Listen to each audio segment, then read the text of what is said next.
এরপরে প্রশ্ন করেছেন তানভীর স্বপ্ন, আপনি জানতে চেয়েছেন ভাই সেজদে সাহুর সঠিক নিয়ম কি? ভাই তানভীর, সেজদে সাহু নিয়ে অনেক কথা, আমরা এই সংক্ষিপ্ত ভার্সনে উত্তর দেবো না, ইনশাআল্লাহ সেটা নিয়ে আমরা স্বতন্ত্র ক্লিপ আল্লাহ চাহেন তো আমরা তৈরি করে আপনাদেরকে উপহার দেওয়ার চেষ্টা করব।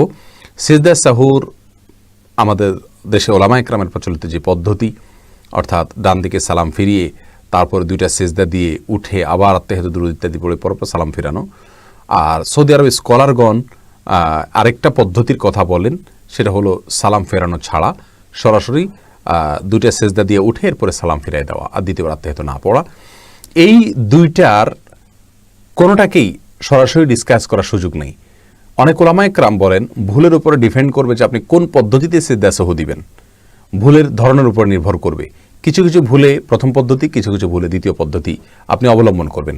আরও বিস্তারিত আলোচনা রয়েছে প্রিয় দর্শক, যেহেতু বিষয়টি খুবই গুরুত্বপূর্ণ, আমরা ইনশাআল্লাহ বিসমিল্লাহ এটার উপরে স্বতন্ত্র ক্লিপ আপনাদের উপহার দেব। মশিউর রহমান প্রশ্ন করেছেন, শেখ সালাম নেবেন জীবনের সুখ ও পরিবারের শান্তির জন্য কি করণীয়? ভাই মশিউর রহমান, এই বিষয়ে আমাদের ইউটিউব চ্যানেল এবং আমাদের পেজে আপনি একটি ক্লিপ পাবেন যে পারিবারিক জীবন কিভাবে সুখ শান্তিতে পরিপূর্ণ হবে।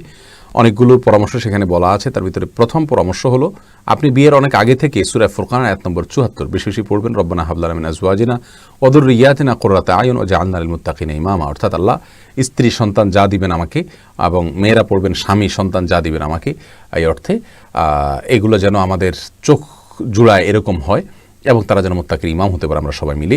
এই দোয়া বেশি বেশি করবেন বিয়ের আগে থেকে, এবং জীবনসঙ্গী হিসাবে দিনদার পাত্র অথবা পাত্রীকে অবশ্যই অগ্রাধিকার দিবেন এবং নো কম্প্রোমাইজের লেভেলে যাবেন এই ক্ষেত্রে।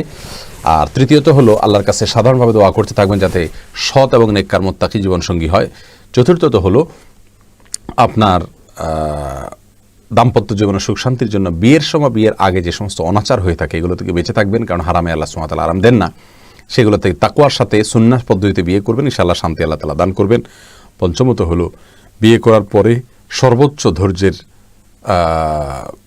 পথ আপনাকে অবলম্বন করতে হবে, সেটা আপনি স্ত্রী হন অথবা পুরুষ হন। আমাদের নবী সাল্লাল্লাহু আলাইহি ওয়াসাল্লামের দাম্পত্য জীবনে অনেক সমস্যা দেখা দিয়েছে, প্রচণ্ড ধৈর্যের তিনি পরিচয় দিয়েছেন এবং ধৈর্যের পরীক্ষা উত্তীর্ণ হয়েছেন।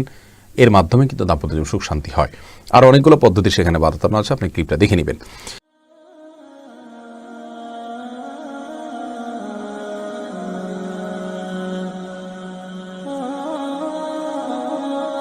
Solution TV.